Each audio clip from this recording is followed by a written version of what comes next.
Hari Om and good morning. Welcome to the online class of Chinmaya Mission College. നമ്മൾ ഇന്നലെ decision തിയറിയുടെ കുറച്ച് നോട്ടൊക്കെ ഞാൻ തന്നു. വാട്ട് ഈസ് ഡിസിഷൻ മേക്കിംഗ് എന്നുള്ളത് ഒറ്റ വാക്കിൽ അങ്ങോട്ട് പറയാൻ ശ്രമിക്കുക. Decision making is the selection of അല്ലെങ്കിൽ selection of the best alternative out of several available for a desired object or a predetermined object. മുൻകൂട്ടി തീരുമാനിച്ചിട്ടുള്ളതായ ചില ഒബ്ജക്റ്റീവ്സ് ഉണ്ട്. ഒന്നുകിൽ മാക്സിമൈസേഷൻ ഓഫ് പ്രോഫിറ്റ് ആവും, അല്ലെങ്കിൽ മിനിമൈസേഷൻ ഓഫ് കോസ്റ്റ് ആകും, എന്തോ ആവട്ടെ. അങ്ങനെ ഒരു ഒബ്ജക്റ്റിന് വേണ്ടിയിട്ട് we are selecting one action out of several available. കുറേ ആക്ഷൻസ് ഉണ്ട്, അതിൽ ഒരെണ്ണം നമ്മൾ സെലക്ട് ചെയ്യാണ്. അതിനെ പറയുന്ന പേരാണ് ഡിസിഷൻ മേക്കിംഗ്. ഓക്കെ, പിന്നെ അതിൻ്റെ ഉള്ളിൽ കുറേ കൊച്ചു കൊച്ചു കാര്യങ്ങളിട്ട് എന്താണ് പേ ഓഫ്, എന്താന്ന് പറഞ്ഞാൽ ദാറ്റ് ഈസ് പ്രോഫിറ്റ്. റിഗ്രറ്റ് എന്ന് പറഞ്ഞാൽ ഓപ്പർച്യൂണിറ്റി ലോസ് എന്നാണ് അർത്ഥം. നമുക്ക് കിട്ടാമായിരുന്നു, കുറച്ചുകൂടി പൈസ കിട്ടാമായിരുന്നു. ഞാൻ എക്സാമ്പിളിൽ ഞാൻ പറഞ്ഞതാണ്, ഞാനത് ഐസ്ക്രീമിലാണ് കൊണ്ടുപോയി നിക്ഷേപിച്ചത്. അത് കാരണം എന്തായി, നഷ്ടം വന്നു. അത് ഞാൻ ടീ സ്റ്റോളിലാണ് നിക്ഷേപിച്ചിരുന്നെങ്കിൽ എനിക്ക് കിട്ടുമായിരുന്ന തുക, ദാറ്റ് ഈസ് ഓപ്പർച്യൂണിറ്റി ലോസ്. അഥവാ അതിൻ്റെ മറ്റൊരു പേരാണ് റിഗ്രറ്റ്. നമ്മൾ ഇനി പ്രോബ്ലത്തിലേക്ക് ഒന്ന് കിടക്കുകയാണ്. എങ്ങനെയാണ് പ്രോബ്ലം ചെയ്യണമെന്നൊക്കെ ഒന്ന് കാണാം. കേട്ടല്ലോ, ഇത് ഞാൻ എഴുതി വന്നപ്പോൾ അത് വലുതായിപ്പോയി, അതാണ് പ്രശ്നം ഉണ്ടായത്. ചെറിയ കഷ്ണങ്ങളായിട്ട് എഴുതേണ്ടതായിരുന്നു. ആദ്യത്തൊരു പ്രോബ്ലം നോക്കൂ. A shopkeeper purchased newspapers at ₹10. 10 രൂപയ്ക്കാണ് അയാൾ ന്യൂസ് പേപ്പർ ഒരെണ്ണം വാങ്ങിക്കുന്നത്. And cell at ₹12. എന്നിട്ട് അത് അയാൾ 12 രൂപയ്ക്ക് വിൽക്കുന്നു. ഒരു ന്യൂസ് പേപ്പർ ബോയ് എന്ന് കരുതിക്കോളൂ. 10 രൂപയ്ക്ക് പേപ്പർ വാങ്ങിക്കുന്നു, അല്ലെങ്കിൽ മാഗസിന് വട്ട് എവർ ഇറ്റ് മേ ബി, അയാൾ വാങ്ങിച്ചിട്ട് 12 രൂപയ്ക്ക് വിൽക്കുന്നു. ഒരു പേപ്പറും അയാൾക്ക് എത്ര രൂപ ലാഭം കിട്ടി? 2 രൂപ പ്രോഫിറ്റ് കിട്ടി. Okay, if he cannot sell those newspaper on the same day, it will become valueless.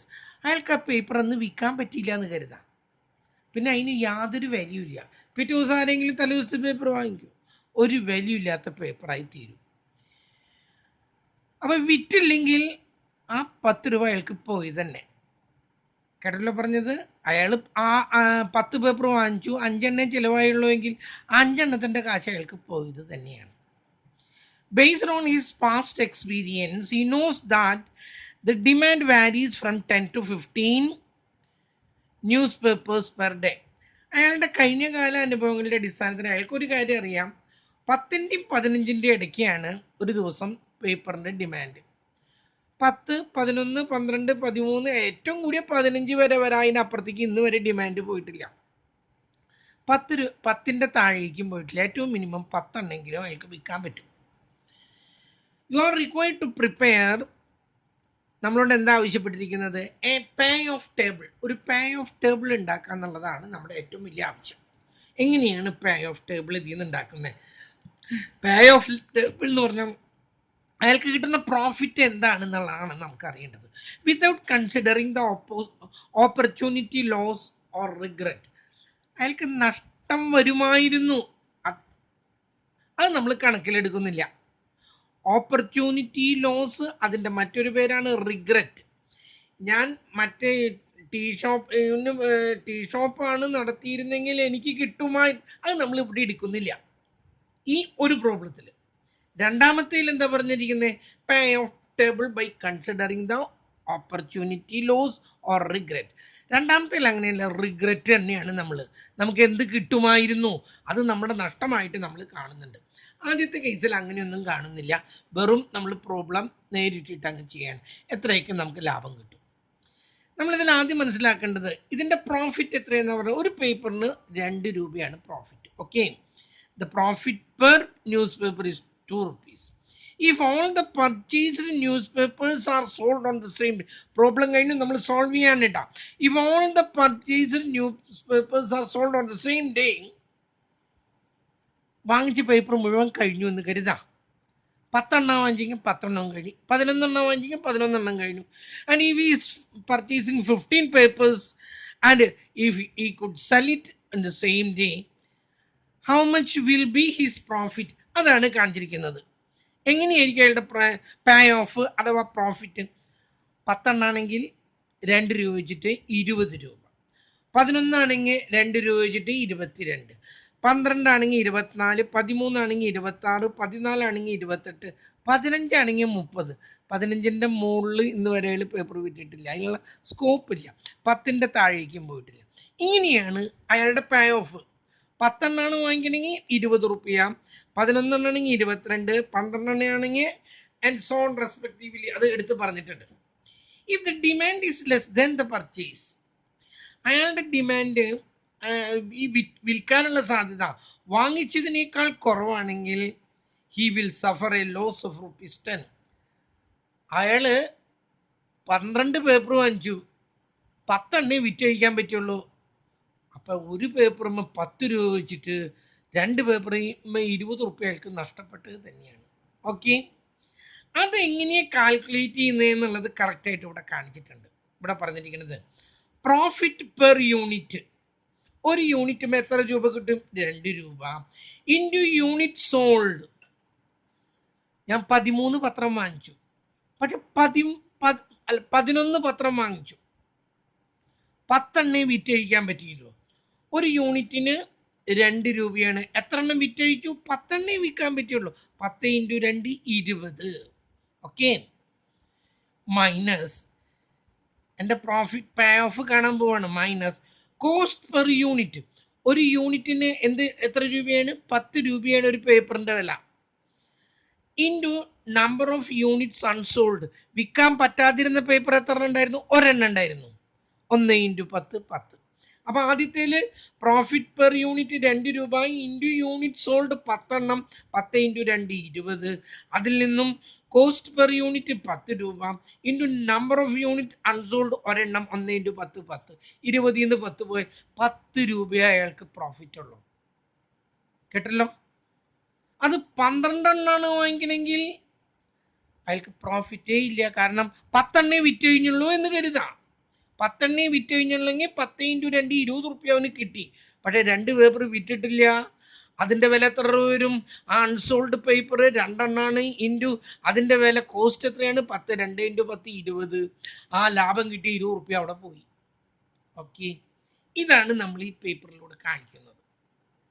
നോക്കൂ, അതിന് നമ്മളിവിടെ കാണിക്കുമ്പോൾ ടേബിൾ എങ്ങനെ ഇതാ കാണിക്കും. ഇവിടെ നമ്മൾ ഓൾട്ടർനേറ്റീവ് അവൈലബിൾ, ഇതിനെ പറയുന്ന പേരാണ് action.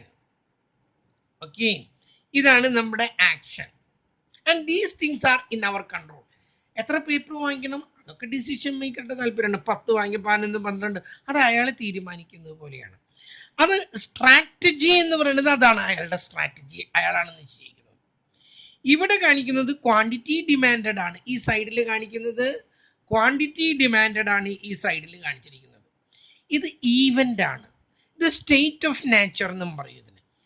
These things are not in our control or the under the control of, not in under the control of decision maker. ഇത് നമ്മുടെ പരിധിയിലല്ല. മഴ ഉണ്ടാവോ, മഴ ഉണ്ടാകാതിരിക്കോ, മോഡറേറ്റ് ആയിട്ടുള്ള ക്ലൈമറ്റ് ആണ്, ഇതൊന്നും നമ്മുടെ കൺട്രോളിലല്ല. ഇത് ഡിമാൻഡ് ഉണ്ടാകുമോ, ഡിമാൻഡ് ഉണ്ടാകാതിരിക്കുമോ എന്നൊന്നും നമുക്ക് പറയാൻ പറ്റില്ല. കാരണം ഡിമാൻഡ് പുറമെയുള്ള ആരെ വാങ്ങിക്കുന്നതാണ്, അത് ഞാനല്ല വാങ്ങിക്കേണ്ട ആള്. അത് അവർ വന്നാൽ ചിലവാകും, വന്നില്ലെങ്കിൽ ചിലവാവില്ല. പക്ഷെ സാധനം പേപ്പർ വാങ്ങിക്കുക, പർച്ചേസ് ചെയ്യുക, അത് ഞാൻ തന്നെയാണ്. അത് 10 15 എൻ്റെ താല്പര്യം അനുസരിച്ച്. പക്ഷെ അത് വിൽക്കണമെങ്കിൽ ഡിമാൻഡ് ഉണ്ടാവണം. അത് പുറമെയുള്ള ആളുകളുടെ കയ്യിലാണ് ഡിമാൻഡ്. അപ്പം ഈവൻ്റ് എന്ന് പറഞ്ഞാൽ we are not having any control over it. This one is not as the state of nature. അത് എപ്പോഴും നമ്മൾ ഈ ലെഫ്റ്റ് സൈഡിൽ കൊടുത്ത് പഠിക്കാം. കേട്ടല്ലോ? എപ്പോഴും ഈ സൈഡിൽ ഡിമാൻഡ് കാണിക്കാം. ഈ സൈഡിൽ നമ്മൾ എന്താ പർച്ചേസ് ചെയ്ത്, ഇതിവിടെ ക്വാണ്ടിറ്റി പർച്ചേസ്ഡ് ആണ്. നമ്മൾ എത്ര ക്വാണ്ടിറ്റി പർച്ചേസ് ചെയ്തു അതിനെ പറയുന്ന പേരാണ് alternative available or actions or act or strategy. They are our control. അത് നമ്മുടെ കൺട്രോളിലാണ്. ഓക്കെ, എന്നിട്ട് നമ്മളിത് 10 11 12 13 14 15 എഴുതി താഴേക്ക് 10 11 13 14 15. 10 വാങ്ങിച്ചു, 10 ചിലവായി. അപ്പോൾ 10 × 2 എത്ര രൂപ കിട്ടി അയാൾക്ക്? 20 രൂപ അയാൾക്ക് ലാഭം കിട്ടി. ഓക്കെ, 10 എണ്ണം വാങ്ങിച്ചു. 11 എണ്ണത്തിന് ഡിമാൻഡ് ഉണ്ടായിരുന്നു. പക്ഷെ അയാളുടെ കയ്യിൽ 10 എണ്ണേ ഉള്ളൂ. അതുമുള്ള പ്രോഫിറ്റ് അയാൾക്ക് കിട്ടുള്ളൂ. 10 × 2 20 രൂപ ഇനി അപ്പോഴും ഉള്ളൂ അയാൾക്ക്. ഡിമാൻഡ് ഉണ്ടായതുകൊണ്ട് കാര്യമില്ല, അയാളുടെ കയ്യിൽ സാധനം ഉണ്ടാവണ്ടേ. 12 എണ്ണം അയാൾ ഡിമാൻഡ് ഉണ്ട്, പക്ഷെ അയാളുടെ കയ്യിൽ 10 പേപ്പർ വാങ്ങിച്ചിട്ടുള്ളൂ. അപ്പോഴും 10 പേപ്പറിന്റെ പ്രോഫിറ്റ് എത്രയാണ്? 10 × 2 20. 10 പേപ്പർ അയാൾ പർച്ചേസ് ചെയ്തിട്ടുള്ള അന്നത്തെ ദിവസം. പക്ഷെ 13 ആൾ ഡിമാൻഡ് ചെയ്ത് വന്നു. 3 ആൾക്ക് we can not give them paper. കേട്ടല്ലോ, അവർ നിരാശയോട് കൂടി അവർ മടങ്ങി. അപ്പം നമുക്ക് 10 എണ്ണം പറ്റുള്ളൂ. ദാറ്റ് ഈസ് 20 റുപ്പീസ് നമുക്ക് ലാഭമുള്ളൂ. ഇനി 14 ആണെങ്കിലും എത്രയാണ്? 20 റുപ്പീസേ ലാഭമുള്ളൂ. 15 ആണെങ്കിലും 20 റുപ്പീസേ ലാഭമുള്ളൂ. കാരണം പർച്ചേസ് ചെയ്തിട്ടുള്ള എൻ്റെ ഡിസിഷനിൽ വന്ന തെറ്റാണ്. ഇത്രയൊക്കെ ഡിമാൻഡ് ഉണ്ടെന്ന് ഞാൻ അറിഞ്ഞില്ല. ഇതിൻ്റെ പേ ഓഫ് എഴുതി. 10 എണ്ണകൾ വാങ്ങിച്ചിട്ടുള്ളെങ്കിൽ അതൊക്കെ വിറ്റ് കഴിഞ്ഞിട്ടുണ്ടെങ്കിൽ അയാൾക്ക് എല്ലാത്തിലും 20 അടുത്ത് 11ൻ്റെ നോക്കും. 11 എണ്ണകൾ വാങ്ങിച്ചു, 10 എണ്ണയെ വിറ്റുപോയുള്ളൂ, ഒരെണ്ണം ബാക്കി വന്നു. അപ്പം അതിൽ ചെയ്യുന്നത് 10 വിറ്റത് എത്ര എണ്ണാണെന്ന് പറഞ്ഞാൽ 10 എണ്ണയെ വാങ്ങിച്ചുള്ളൂ, ഡിമാൻഡ് ഉണ്ടായുള്ളൂ. 10 × 2 20 മൈനസ് ഒരെണ്ണം വിറ്റിട്ടില്ല. ആ ഒരെണ്ണത്തിൻ്റെ വില എത്ര? 10 രൂപയാണ്. ആ 1 × 10 10 20 എന്ന് കുറച്ചാൽ ബാക്കി എത്ര കിട്ടാം? 10 രൂപയാണ് അയാളുടെ പ്രോഫിറ്റ്. അഥവാ പേ ഓഫ് എത്ര കിട്ടിയത്? 10 രൂപയാണ്. ഇനി 11 എണ്ണം അയാൾ വാങ്ങിച്ചു, 11 എണ്ണവും വിറ്റു. അപ്പോൾ ഒരു പേപ്പറുമേ 2 രൂപ വെച്ചിട്ട് 11 പേപ്പറുമേ എത്ര രൂപ കിട്ടിയയാൾക്ക്? He got 22 rupees. ഓക്കെ, 11 എണ്ണം വാങ്ങിച്ചു അയാൾ. പക്ഷെ 12 എണ്ണത്തിന് ഡിമാൻഡ് ഉണ്ടായിരുന്നു, പക്ഷെ അയാളുടെ കയ്യിൽ കൊടുക്കാനില്ല. അയാളുടെ കയ്യിൽ 11 പേപ്പർ തന്നെയുള്ളൂ. ആ 11 പേപ്പർ കൊടുത്തപ്പോൾ അയാൾക്ക് കിട്ടിയത് 22 രൂപയാണ്. അയാൾ 11 പേപ്പർ തന്നെ അയാൾ വാങ്ങിച്ചിട്ടുള്ളൂ. പക്ഷെ 13 ഡിമാൻഡ് ഉണ്ടായി, പക്ഷെ അയാളുടെ കയ്യിൽ ഇല്ല. അതുകൊണ്ട് 22 തന്നെയുള്ളൂ. ഇവിടെയും 22 തന്നെയുള്ളൂ, ഇവിടെയും 22 തന്നെയുള്ളൂ. ഓക്കെ, 12 പേപ്പർ അയാൾ വാങ്ങിച്ചു, 10 എണ്ണേ ഡിമാൻഡിൽ വന്നുള്ളൂ, 10 എണ്ണേ ആളുകൾ വാങ്ങിക്കാനുണ്ടായുള്ളൂ. അപ്പം എന്തുണ്ടായി? 10 × 2 20 റുപ്യകൾക്ക് പ്രോഫിറ്റ് കിട്ടി. പക്ഷേ 2 പേപ്പർ വിറ്റിട്ടില്ല. ഒരു പേപ്പറിന് 10 രൂപ വെച്ചിട്ട് 2 എണ്ണം വിൽക്കാൻ പറ്റിയില്ല. 2 × 10 20. അപ്പോൾ ആ 20 നിന്ന് 20 കുറച്ച് കഴിഞ്ഞപ്പോൾ അയാൾക്ക് അന്നത്തെ ദിവസം പ്രോഫിറ്റ് ഇല്ല. അത് എത്ര കിട്ടിയത്? 0. ഓക്കെ, 10 പേപ്പർ വിറ്റപ്പോൾ 20 റുപ്യ കിട്ടി. പക്ഷേ 2 പേപ്പർ കയ്യിൽ വിട്ടു 12 എണ്ണത്തിൽ. അത് വിറ്റഴിക്കാൻ പറ്റാത്തതുകൊണ്ട് 20 റുപ്യയും പോയി കിട്ടി. 12 എണ്ണം വാങ്ങിച്ചു അയാൾ വിൽക്കാനായിട്ട്. പക്ഷെ 11 എണ്ണത്തിന് ഡിമാൻഡ് ഉണ്ടായുള്ളൂ. 11 എണ്ണം വിറ്റപ്പോൾ 22 രൂപ കിട്ടി അയാൾക്ക്. പക്ഷെ അതിൽ ഒരെണ്ണത്തിൻ്റെ പൈസ അയാളുടെ തലയിൽ പെട്ടു. അപ്പോൾ എത്ര പോയി? ആ 22 രൂപ ലാഭം കിട്ടിയതിൽ നിന്നും 10 രൂപ പോയാൽ ബാക്കി എത്ര കിട്ടുന്നത്? 12 രൂപയാണ് അയാൾക്ക് ലാഭം കിട്ടുന്നത്. ഓക്കെ, ഇനി അയാൾ 12 എണ്ണം തന്നെ വാങ്ങിച്ചുള്ളൂ. പക്ഷെ 12 എണ്ണവും അയാൾ വിറ്റു. 12 എണ്ണം അയാൾ വാങ്ങിച്ചു, 12 എണ്ണവും വിറ്റു. ഒരു പേപ്പർ 2 രൂപ വെച്ചിട്ട് 12 × 2 24. ഓക്കെ, 12 എണ്ണം വാങ്ങിച്ചു, 13 എണ്ണം ഡിമാൻഡ് ഉണ്ടായി. പക്ഷെ അയാളുടെ കയ്യിൽ പേപ്പർ ഒന്നുമില്ല. So he can have only 24 rupees. ഇവിടെയും 24, കാരണം അയാളുടെ 12 എണ്ണത്തിനുള്ള പ്രോഫിറ്റ് അയാൾക്കുള്ളൂ. ഓക്കെ, ഒരെണ്ണം കൂടി എഴുതിയിട്ട് പിന്നീട് ഞാൻ അതെങ്ങനെ പെട്ടെന്ന് കണ്ടുപിടിക്കണമെന്ന് പറയുന്നു. 13 എണ്ണം അയാൾ വാങ്ങിച്ചു, പക്ഷെ 10 എണ്ണേ വിൽക്കാൻ പറ്റിയുള്ളൂ. 10 എണ്ണത്തിന് ലാഭം കിട്ടിയിട്ടുണ്ട് 20 റുപ്യ. പക്ഷെ 3 പേപ്പർ കയ്യിൽ വിട്ടു. 3 പേപ്പറിന് 30 രൂപ. ആ 20 നിന്ന് 30 കുറച്ചാൽ -10. 10 രൂപ കയ്യിൽ നിന്ന് പോയി. ഇവിടെ അയാൾക്ക് നഷ്ടമൊന്നും വന്നില്ല, ലാഭമില്ല, നഷ്ടമില്ല, എടുത്ത പണിയും വെറുതെ ഇത് മാത്രം. ഇവിടെ അങ്ങനെയല്ല. 13 എണ്ണം അയാൾ വാങ്ങിച്ചു, 10 എണ്ണേ വിറ്റുള്ളൂ. 10 എണ്ണത്തിന് 20 രൂപ കിട്ടി. ബാക്കി 3 എണ്ണം കയ്യിൽ വിട്ടു. ആ 3 എണ്ണത്തിന് 3 × 10 30 രൂപ. 20 നിന്ന് 10 റുപ്യ കൊടുത്താൽ കയ്യിൽ നിന്ന് 10 രൂപ പോയി അയാളുടെ. ഓക്കെ, ഇനി അടുത്തത് 13 എണ്ണം എടുത്തു, 11 എണ്ണേ ചിലവായുള്ളൂ.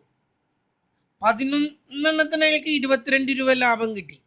പക്ഷെ 2 പേപ്പർ കയ്യിൽ പെട്ടു. 2 പേപ്പർ കയ്യിൽ പെട്ടപ്പോൾ 20 റുപ്യ പോയി. ബാക്കി 2 രൂപയാണ് അയാൾക്ക് ലാഭം കിട്ടിയത്. എത്ര രൂപയാണ്? 2 രൂപയാണ് അയാൾക്ക് അതുമേ ലാഭം കിട്ടിയത്. ഒരു മിനിറ്റ് കേട്ടോ. അതെ, 2 രൂപയാണ് അയാൾക്ക് ലാഭം കിട്ടിയത്. ഇനി 13 വാങ്ങിച്ചു, പക്ഷെ 12 വിൽക്കാൻ കഴിഞ്ഞുള്ളൂ. 12 ഡിമാൻഡ് ഉണ്ടായുള്ളൂ. 12 × 2 24 രൂപ കിട്ടി. 24 ഒരെണ്ണം കയ്യിൽ പെട്ടു. 24 10 പോയാൽ ബാക്കി എത്രയുണ്ട്? 14 രൂപയാണ് അയാൾക്ക് പേ ഓഫ് കിട്ടിയത്, പ്രോഫിറ്റ് കിട്ടിയത്. 13 വാങ്ങിച്ചു, 13 വിറ്റു. അപ്പൊ 13 × 2 26. 13 വാങ്ങിച്ചു, പക്ഷെ 14 ഡിമാൻഡ് ഉണ്ട്. പക്ഷെ കാര്യമില്ല, അയാൾക്ക് 13 ഡിമാൻഡേ ഉള്ളൂ. ഇവിടെയും അതന്നെ. ഇനി ഞാനിത് ചെയ്യുന്നതിൻ്റെ ഒരു പ്രത്യേകത പറഞ്ഞുതരാം. നിങ്ങൾ ആദ്യം ചെയ്യേണ്ടത്, ഞാൻ ഇവിടെ എഴുതിയിട്ടിട്ടുണ്ട് അയാളുടെ പേ ഓഫ് എങ്ങനെയാണ്. 10 വിറ്റാൽ 20 രൂപ, 11 വിറ്റാൽ 22, 24, 26, 28, 30.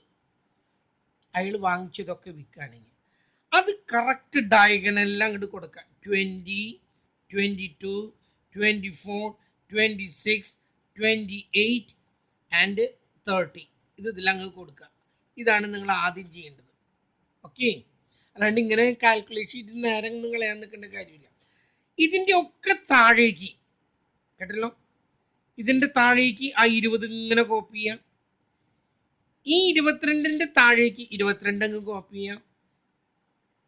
നമ്മൾ റൗണ്ട് ഇട്ട് വെച്ചിട്ടുണ്ട് ഡയഗണലിൽ. 24 താഴേക്ക് 24 കോപ്പി ചെയ്യാം. 26 താഴേക്ക് 26 കോപ്പി ചെയ്യാം. 28 താഴേക്ക് 28 കോപ്പി ചെയ്യാം. 30 താഴെ ഇല്ല. ഓക്കെ, ഇനി അയാൾക്ക് നഷ്ടം എത്രയാണ് വരുന്നത്? 10 രൂപ. ഒരു പേപ്പർ വിറ്റില്ലെങ്കിൽ 10 രൂപ വെച്ചിട്ടില്ലേ, ആ 10 രൂപ വെച്ചിട്ട് അങ്ങ് കുറയ്ക്കാം. 20 നിന്നും 10 കുറച്ചാൽ 10, 10 നിന്നും 10 കുറച്ചാൽ 0, 0 നിന്നും 10 കുറച്ചാൽ -10, -10 നിന്നും 10 കുറച്ചാൽ -20, -20 നിന്നും 10 കുറച്ചാൽ -30. അത് കയ്യിൽ നിന്ന് പോയ കാശുകളാണ് കേട്ടല്ലോ.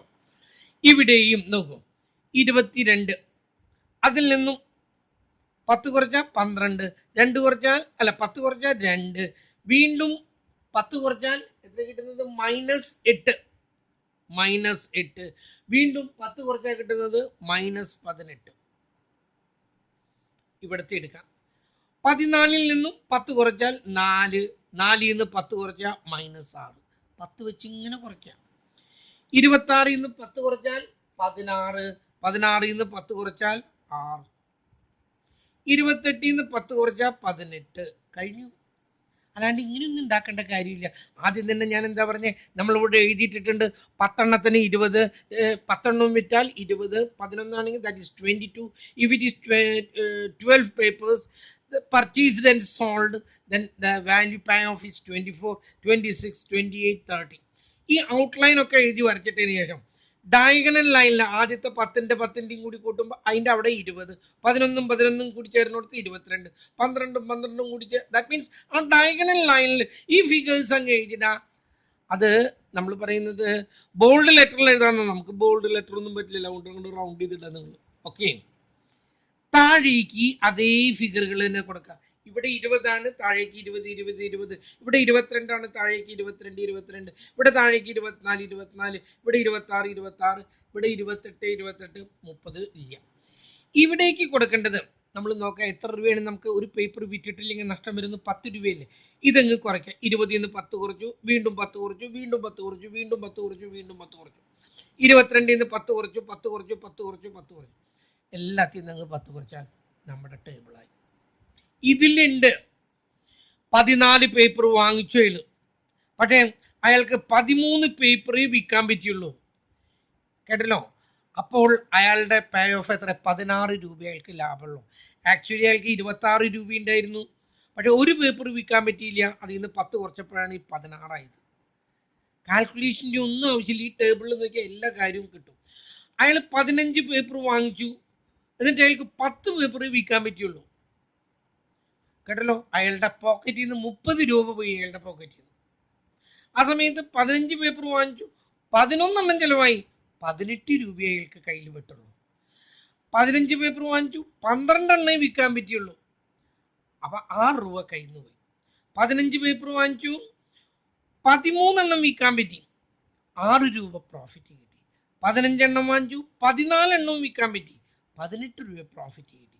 15 എണ്ണം വാങ്ങിച്ചു, 15 എണ്ണവും വിൽക്കാൻ പറ്റി, 30 രൂപ പ്രോഫിറ്റ് കിട്ടി. ഇതിനെ പറയുന്ന പേരാണ് പേ ഓഫ് ടേബിൾ. കേട്ടല്ലോ, ഇതിനെ പറയുന്ന പേരാണ് പേ of table. Pay of table. ഞാൻ ഇതിൽ പ്രത്യേകിച്ച് പറഞ്ഞു, ഇതിൽ നമ്മൾ ലോസ് കാണുന്നില്ല. ഓക്കെ, ലോസും കൂടി കണ്ടിട്ട് നമുക്കൊന്ന് നിർത്താം. ഞാൻ ലോസ് കാണുന്നത് ഇതേ ടേബിൾ തന്നെ, ഒരു വ്യത്യാസവും ഇല്ല. കേട്ടല്ലോ, ടേബിളൊക്കെ ഇത് തന്നെ കണക്ക്. Payoff table considering the regret opportunity loss. Opportunity loss നോക്കിയിട്ടാണ് നമ്മളിവിടെ എഴുതുന്നത്. ഇവിടെ നോക്ക്, ഇതില് അതേ ടേബിൾ തന്നെ കേട്ടാ. 10 എണ്ണം അയാൾ വാങ്ങിച്ചു, 10 എണ്ണം അയാൾ വിറ്റു. അയാൾക്ക് ലോസ് വലുതുണ്ടാ? അയാൾക്ക് ലാഭമാണ്, അയാൾക്ക് നഷ്ടമില്ല. ഓക്കെ, 10 എണ്ണം അയാൾ വാങ്ങിച്ചു, 11 എണ്ണത്തിന് ഡിമാൻഡ് ഉണ്ടായിരുന്നു. അപ്പൊ അയാൾ 10 എണ്ണം വിറ്റു, ഒരെണ്ണത്തിന്റെ ലാഭം കിട്ടുന്നത് അയാൾക്ക് പോയി. ഇത് അയാളുടെ ഓപ്പർച്യൂണിറ്റി ലോസ് ആണ്. കിട്ടുമായിരുന്ന എത്ര രൂപ അയാൾക്ക് നഷ്ടമായി? ഒരെണ്ണം കൂടി വിറ്റിരുന്നെങ്കിൽ 2 രൂപയും കൂടി കിട്ടുമായിരുന്നു. അത് അയാളുടെ കയ്യിൽ നിന്ന് പോയി. അത് നമ്മൾ മറ്റെടുത്ത് പറയുന്നില്ല. മറ്റെടുത്ത് നമ്മൾ നോക്കൂ, മറ്റെടുത്ത് എല്ലായിടത്തും നമ്മൾ എത്രയാണ് പറഞ്ഞത്? താഴേക്ക് പറഞ്ഞപ്പോൾ 20 20 20 20 ഇങ്ങനെയല്ല ശരിക്കും. അയാൾക്ക് ഓപ്പർച്യൂണിറ്റി ലോസ്. അയാൾ 10 എണ്ണേ വാങ്ങിച്ചുള്ളൂ, അത് 11 എണ്ണം വേണമായിരുന്നു. എങ്കിൽ അയാൾക്ക് 2 രൂപ കൂടി ഉണ്ടാക്കാമായിരുന്നു. 10 എണ്ണം വാങ്ങിച്ചു, 12 എണ്ണത്തിന് ഡിമാൻഡ് ഉണ്ടായിരുന്നു. അയാളുടെ ഡിസിഷൻ തെറ്റിയതുകൊണ്ട് അയാൾക്ക് 4 എണ്ണം അയാൾക്ക് നഷ്ടപ്പെട്ടു. അയാൾ 10 എണ്ണേ വാങ്ങിച്ചുള്ളൂ, 13 എണ്ണത്തിന്റെ ഡിമാൻഡ് ഉണ്ടായിരുന്നു. അയാളെടുത്ത ഡിസിഷൻ തെറ്റി, അതിൻ്റെ പേരിൽ അയാൾക്ക് 6 രൂപ കിട്ടുമായിരുന്നത് നഷ്ടപ്പെട്ടു. ആക്ച്വലി അയാൾക്ക് പോയിട്ടില്ല, പക്ഷെ അയാൾക്ക് കിട്ടുമായിരുന്നതാ. അയാൾ ഡിസിഷൻ എടുത്തതിൻ്റെ തെറ്റ് വന്നത് കൊണ്ട് 6 രൂപ അയാൾക്ക് പോയി. 10 എണ്ണത്തിൽ 14, 8 കിട്ടേണ്ടതാണ്, ഇവിടെ 10. ഇത് ഇയാൾക്ക് 15ന് ഡിമാൻഡ് ഉണ്ടായിരുന്നു, 10 രൂപയും കൂടി കിട്ടുന്നതാണ്. പക്ഷെ അയാൾ എന്ത് ചെയ്തു? അയാൾ 10 എണ്ണേ അയാളുടെ ആക്ഷൻ എന്തായിരുന്നു? 10 എണ്ണം മാത്രം പർച്ചേസ് ചെയ്തു. ഇത് അയാളുടെ കൺട്രോളിലുള്ളതാ. അയാൾക്ക് 15 എണ്ണം വാങ്ങിച്ചു വെക്കാമായിരുന്നു, പക്ഷെ വാങ്ങിച്ചു വെച്ചില്ല. 10 എണ്ണമാണ് വാങ്ങിച്ചു വെച്ച്. കിട്ടുമായിരുന്ന 10 രൂപ നഷ്ടപ്പെട്ടു. ഓക്കെ, 11 എണ്ണം അയാൾ വാങ്ങിച്ചു. കേട്ടല്ലോ, 11 എണ്ണം അയാൾ വാങ്ങിച്ചു, പക്ഷേ 10 എണ്ണേ അയാൾക്ക് ചെലവാക്കാൻ, 10 എണ്ണം അയാൾ ചെലവായി. കേട്ടല്ലോ, അപ്പം 10 എണ്ണം ചെലവായപ്പോൾ 20 റുപ്യ കിട്ടി. ഓക്കെ, പക്ഷേ ഒരു പേപ്പറിന്റെ അയാളുടെ കയ്യിൽ പെട്ടു. കേട്ടല്ലോ, അയാളുടെ കയ്യിൽ നിന്ന് കാശ് പോയി. അപ്പൊ 10 പേപ്പറിൽ അയാൾക്ക് 20 റുപ്യ കിട്ടി, പക്ഷെ ഒരു പേപ്പർ കയ്യിൽ പെട്ടത് കൊണ്ട് അയാൾക്ക് വന്ന നഷ്ടം എത്രയായിരുന്നു? 10 രൂപയാണ് അയാൾക്ക് എന്ത് വന്നത്? അയാൾക്ക് കിട്ടുമായിരുന്ന 10 റുപ്യാണ് കളഞ്ഞത്. അയാളുടെ ഡിസിഷൻ 11 പേപ്പർ എടുത്തിരുന്നെങ്കിൽ ഈ 10 രൂപയും കൂടി അയാൾക്ക് കിട്ടുമായിരുന്നു. പക്ഷെ അയാൾ 10 പേപ്പർ എടുത്തുകൊണ്ട് കിട്ടുമായിരുന്ന ഈ 10 രൂപ അയാൾക്ക് നഷ്ടമായി. 11 പേപ്പർ എടുത്തു, അത് 11ഉം അയാൾക്ക് വിറ്റഴിക്കാൻ പറ്റി. അവിടെ നഷ്ടമുണ്ടാ? ഇല്ല. 11 പേപ്പർ എടുത്തു, 12 എണ്ണം ഡിമാൻഡ് ഉണ്ടായിരുന്നു. അയാൾക്ക് ഒരെണ്ണം കൂടി വാങ്ങിച്ചിരുന്നെങ്കിൽ എത്ര കിട്ടുമായിരുന്നു? 2 കിട്ടുമായിരുന്നു. 13 ആയിരുന്നെങ്കിൽ എത്രയാ? 4 കിട്ടുമായിരുന്നു. 14 ആണെങ്കിൽ 6, പിന്നെ 8. ഓക്കെ, ഇനി ഇതും കൂടി ഒന്ന് പറയാം. ഞാൻ 12 എണ്ണം അയാൾ വാങ്ങിച്ചു, 10 എണ്ണേ വിറ്റഴിക്കാൻ പറ്റുള്ളൂ. 10 എണ്ണേ വിറ്റഴിക്കാൻ പറ്റുള്ളൂ. അതിൽ 20 റുപ്യ കിട്ടി.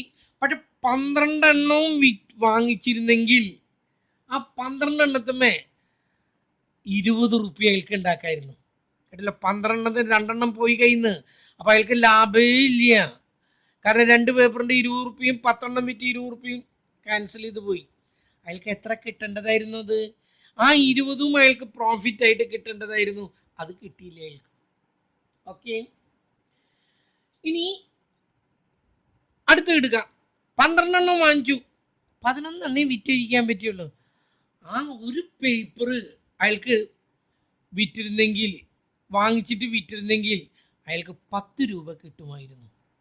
കേട്ടല്ലോ, 10 രൂപ കിട്ടുമായിരുന്ന ആ ഇതാണ് അയാൾ കൊണ്ടുപോയി നശിപ്പിച്ചത്. 12 എണ്ണം വാങ്ങിച്ചു, 10 രൂപ അയാളുടെ കയ്യിൽ നിന്ന് പോയിട്ടൊന്നുമില്ല. ഈ ഇത് കിട്ടുമായിരുന്ന തുകയാണ് അയാൾ കളഞ്ഞത്. 12 എണ്ണം വാങ്ങിച്ചു, 12 എണ്ണവും വിറ്റു, ഒരു കുഴപ്പമില്ല, അയാൾക്ക് നഷ്ടം വന്നിട്ടില്ല. ഇനിത്തെ ഓരോന്നിനും എത്ര? 2, 4, 6. ഇവിടെ ഇനി ഇനി ഞാൻ ഇത് പറയാണ്. 0, 10, 20 ഇതെത്രയായിരിക്കും? അതിന് മുൻപ് ഒരു കാര്യം പറഞ്ഞില്ലല്ലോ. നമുക്കറിയാം 10 വാങ്ങിച്ചു 10 വിറ്റെങ്കിൽ അയാൾക്ക് നഷ്ടമുണ്ടാ? ഇല്ല, 0. 11 വാങ്ങിച്ചു 11 വിറ്റു, നഷ്ടമുണ്ടാ? 0. അപ്പൊ ഈ ഡയഗണൽ ലൈനുകളിൽ മുഴുവൻ എന്താക്ക? 0 അങ്ങോട്ട് എഴുതി വെച്ച് കൊടുക്കാം. 0, 0. എന്താ ഞാൻ 0 എഴുതി വരുമ്പോൾ തെറ്റ് വരണ്ടില്ല അല്ലേ? പിന്നെ ഇവിടെയാണ് 0. ഒരു കോളം പോയി. 10, 11, 12, 13, 14, 15. 10, 11, 12, 13, 14, 15. അപ്പോൾ ഇവിടെയാണ് തെറ്റ് വരും. ഇവിടെ എഴുതി 12, 12. ഇതെന്തേ ഒരു കോളത്തിന് ഒരു തെറ്റ് വന്ന് കിടന്നത്? ഇവിടെ ഒരു കോളം തെറ്റി കിടക്കുന്നത്. 13 ഇവിടെയാണ് കേട്ടോ. ഇത് വരേണ്ടത് ഇവിടെയാണ്. ഇത് ഇവിടെയല്ല, ഇവിടെയാണ്. അപ്പം ശരി, ഇത് ഇവിടെയാണ് വരേണ്ടത്. 0 അങ്ങോട്ട് എഴുതി വെച്ച് കൊടുക്കാം. നിരത്തി ഡയഗണൽ ലൈനിലേക്ക് 0 എഴുതി വെച്ച് കൊടുക്കാം. ഇങ്ങോട്ട് 10 വെച്ച് കൂട്ടി കൊടുക്കാം. 10, 20, 30 കിട്ടും. ഇതൊക്കെ അയാൾക്ക് കിട്ടേണ്ടതായിരുന്നു. 40, 50 കിട്ടേണ്ടതായ തുക അയാളുടെ വിവരക്കുറവുണ്ട്. എനിക്ക് 15 പേപ്പറിന് അയാൾക്ക് ഡിമാൻഡ് ഉണ്ടായിരുന്നു.